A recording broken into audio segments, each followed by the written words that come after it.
Buen día, esta es la presentación y el complemento para la infografía de negociación y manejo de conflictos. El grupo estará conformado por David Andrés Maecha Galindo y quien les habla, José Luis Rincón Sanabria. El manejo de conflictos y la negociación pues es una habilidad gerencial de carácter interpersonal. El conflicto es una realidad inevitable en toda organización donde interactúan personas con intereses, con percepciones y valores distintos. El conflicto es inevitable.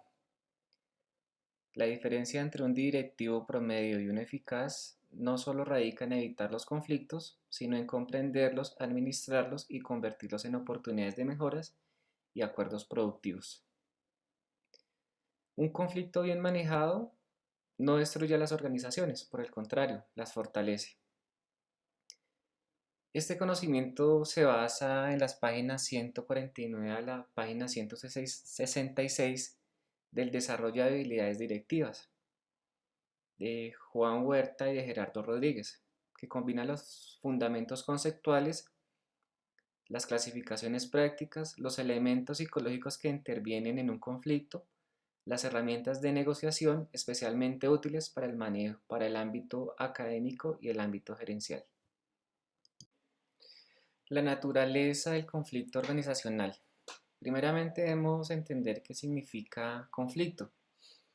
Aunque etimológicamente significa choque, en la práctica su alcance es más amplio, porque son las diferencias incompatibles percibidas que surgen por interferencia o oposición. El conflicto es uno de los conceptos más frecuentemente en el desarrollo de las habilidades directivas. Surge comúnmente en el trabajo en equipo y en cualquier fase del proceso administrativo, pudiendo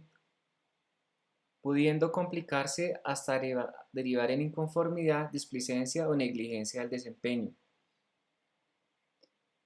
Percepción versus realidad. No es indispensable que las diferencias sean objetivas reales. Basta con que las personas las perciban como tales para que exista conflicto. La responsabilidad directiva. Los directivos, los gerentes, deben capacitarse pues para el manejo adecuado en beneficio de sus colaboradores del grupo, convirtiéndolos en oportunidad de mejora. El doble filo del conflicto. Dependiendo del manejo que le dé el gerente o el nivel directivo, pues ese va a ser el resultado.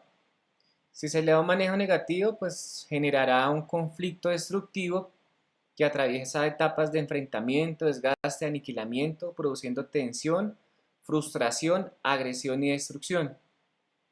Si se le da un manejo positivo, cuando cada parte decide manejarlo de una manera constructiva, se convierte en un motor de innovación, de mejora continua y fortalecimiento organizacional. Por esta razón, la capacidad de manejar conflictos es considerada como una de las habilidades interpersonales más importantes de un gerente. Evolución de las perspectivas sobre el conflicto. La comprensión del conflicto en la administración ha evolucionado significativamente a lo largo del tiempo, pasando de ser visto como algo negativo a reconocerse como elemento potencialmente positivo. El enfoque tradicional considera que el conflicto debe evitarse, ya que indica fallas en la organización. Se asocia con violencia e irracionalidad y se percibe como nocivo y siempre negativo para el desempeño. Enfoque de relaciones humanas. Reconoce que el conflicto es natural e inevitable en los grupos humanos. No necesariamente es negativo y puede contribuir al desempeño organizacional cuando se maneja adecuadamente. El enfoque interaccionista moderno sostiene que cierta cantidad de conflicto es absolutamente necesaria para que la organización funcione con efectividad, estimula el pensamiento crítico, la innovación y evita la complacencia excesiva. Conflictos funcionales versus disfuncionales. Los conflictos funcionales contribuyen al logro de metas, mejoran la toma de decisiones, fomentan el análisis crítico, estimulan la innovación. Los conflictos disfuncionales obstaculizan el desempeño, bloquean el logro de objetivos, generan tensión destructiva, deterioran el clima organizacional. Criterio del gerente. No existe un nivel universalmente aceptable de conflicto. Depende del contexto organizacional. El directivo debe aprender a seleccionar qué conflicto merece atención y cuál no. No todos los conflictos requieren atención. Algunos pueden volverse incontrolables si no se les da demasiada relevancia o una atención inadecuada. Tipología del conflicto según la actitud. Esta clasificación resulta especialmente útil para diagnosticar la naturaleza del conflicto antes de intervenir, permitiendo al directivo elegir la estrategia más adecuada. Concientizados. Se reconoce abiertamente su existencia por todas las partes involucradas.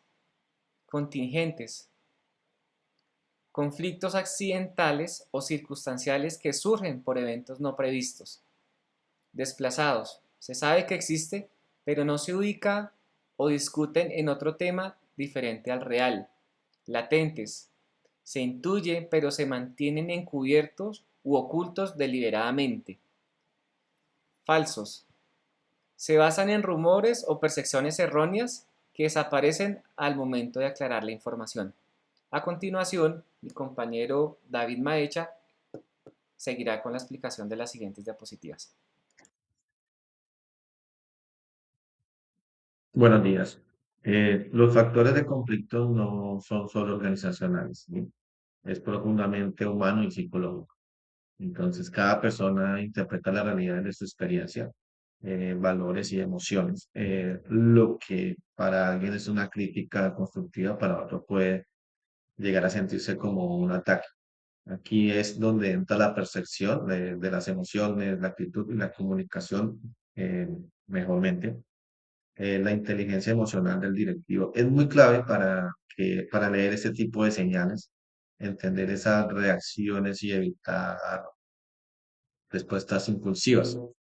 El líder que gestiona bien sus emociones y comprende la de los demás tiene mayor capacidad para desactivar el conflicto antes de que sean más grandes o crezcan. Estilos de manejo de conflictos, bueno, existen distintos estilos de manejo de conflictos, cada persona tiende a usar uno según su experiencia, ¿sí? El estilo competitivo, pues busca ganar, puede tener las relaciones. El estilo concesivo prioriza la armonía, pero puede sacrificar intereses importantes. El estilo evasivo, pues evita el conflicto, pero no resuelve en sí el problema. Pues el aprendizaje continuo del directivo consiste no en usar solo un estilo siempre, sino adaptarlo según la situación, ser flexible en ese tipo de tipos de estilos para que se vuelva más efectivo sin tanta rigidez en la adaptación del manejo de ese conflicto. Los paradigmas de interacción.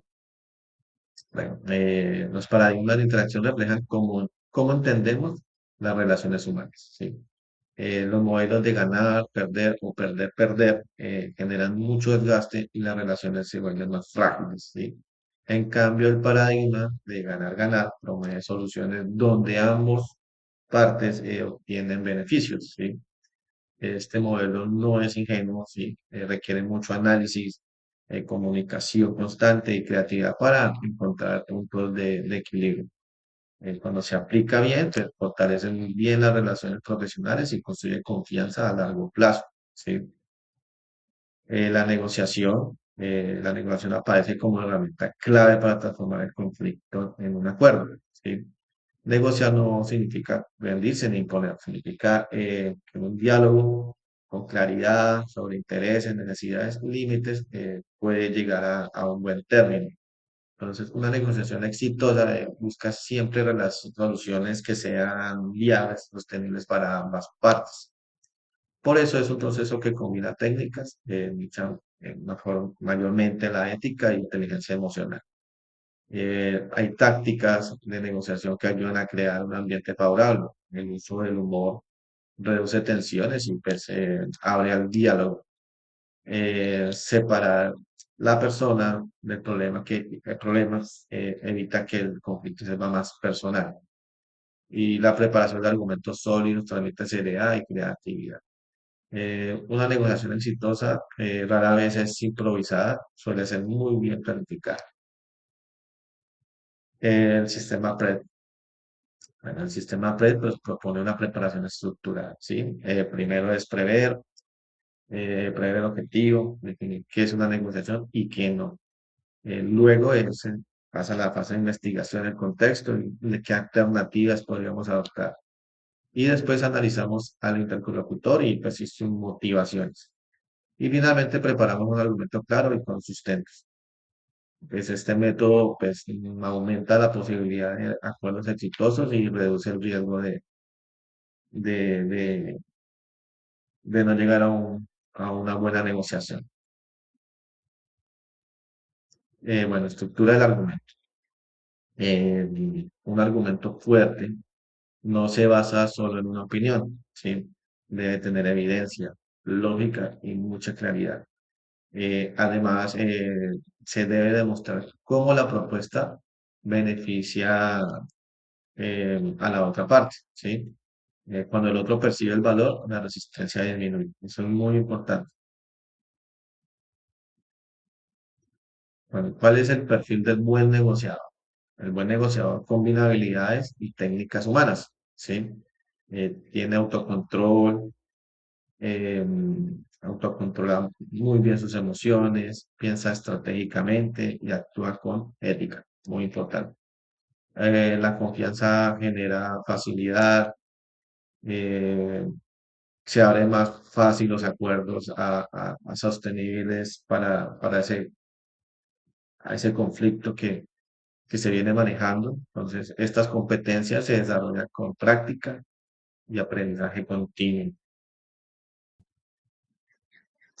Y ya para concluir, transformar el conflicto en oportunidad, eh, como para dar un cierre a la presentación, el conflicto en toda organización es inevitable.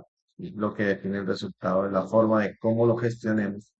¿Sí? Entonces, un liderazgo efectivo transforma diferencias en oportunidades mediante el análisis, inteligencia emocional y negociaciones muy estratégicas. Entonces, dominar estas habilidades distingue el líder excepcional del directivo promedio. Muchísimas gracias.